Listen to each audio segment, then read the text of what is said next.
आज रोहतक में जो 24 तारीख को जींद के ऐतिहासिक एकलव्य स्टेडियम में डीएससी समाज द्वारा मुख्यमंत्री श्री नायब सिंह सैनी जी का एक मान सम्मान समारोह रखा गया है। हमारी लगभग 50 साल की एक मांग थी। इसमें हमारे सामाजिक, धार्मिक, शैक्षणिक संगठन सभी लगे हुए थे और एक ही विषय था कि आरक्षण में हमें वर्गीकरण का लाभ मिले। पंजाब में 1975 में मिल गया था, हरियाणा में 1994 में मिल गया था भजनलाल जी के द्वारा, परंतु भूपेंद्र सिंह हुड्डा जी की जब सरकार बनी तो उसने इस वर्गीकरण को कोर्ट के सहारा लेकर तोड़ने का काम किया।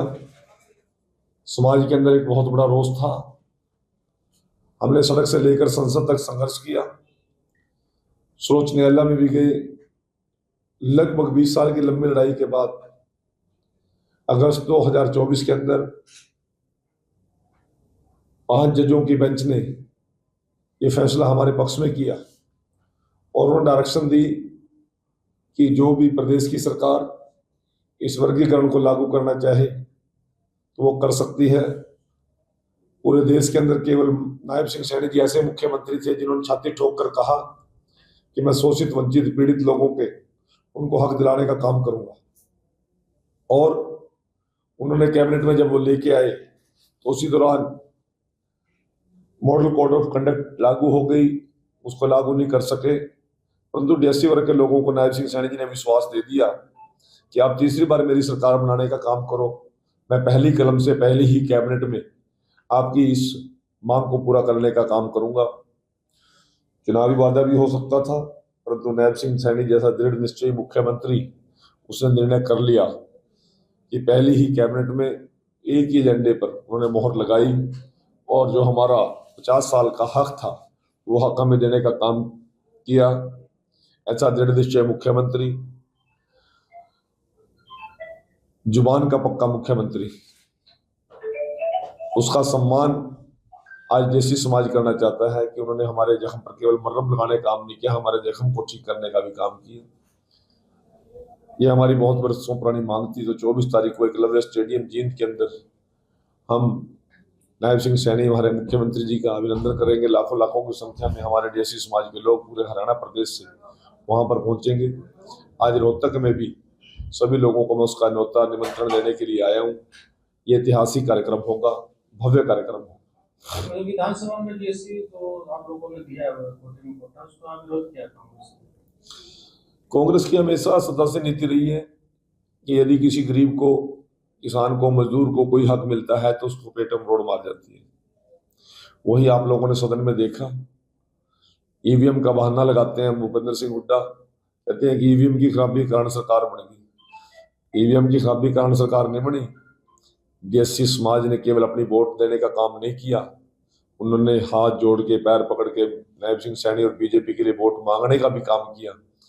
ये जो कांग्रेस की हार है ये डीएससी समाज की जीत है और ये भूपेंद्र सिंह हुड्डा और कांग्रेस को बहुत देर में समझ में आएगी बात। और यदि इन्होंने अपनी इस प्रकार का विरोध जारी रखा तो इस बार तो 37 आ भी गई, अगली बार 37 भी जाने देंगे। मंत्री जी, अभी कांग्रेस के प्रदेश अध्यक्ष उदय भानु ने कहा कि 14 ऐसी सीटें हैं जिसपे ईवीएम पे जरूरी काम बीजेपी हम हाई कोर्ट में उसका करेंगे।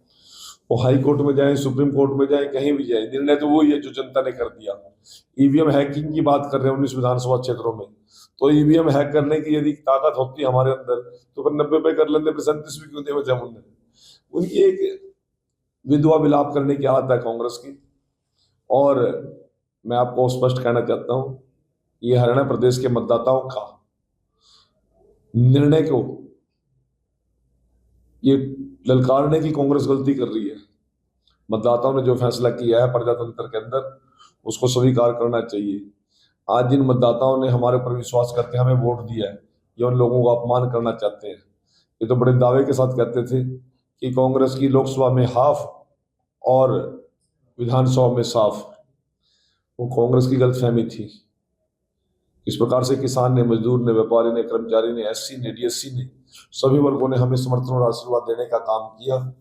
ये मतदाताओं का अपमान कर रही है कांग्रेस। कोर्ट में जाएगी, फैसला तो कुछ होना नहीं है, परंतु ये अपने झेम मिटाने के लिए बात कर रहे हैं। और कांग्रेस की इस प्रकार की गलतियां और चालाकियां लोग समझते हैं, कोई फर्क पड़ने वाला नहीं है। एक हरियाणा विधानसभा का अलग बनाने की जो आप लोग प्रयास कर रहे हैं, उसको पंजाब के जो है वो मुख्यमंत्री जी ने बड़ा स्पष्ट जवाब दे दिया। और सब सर्वदलीय हमारी पार्टियों का एक ही है कि हमारा आगे परिसीमन के बाद सीटें बढ़ेगी। जो विधानसभा की हमारा जो सदन है वो छोटा पड़ जाएगा, इसके लिए बड़ा विधानसभा सदन बनाने की आवश्यकता है और बनाना ही पड़ेगा, पंजाब को बनाना पड़ेगा।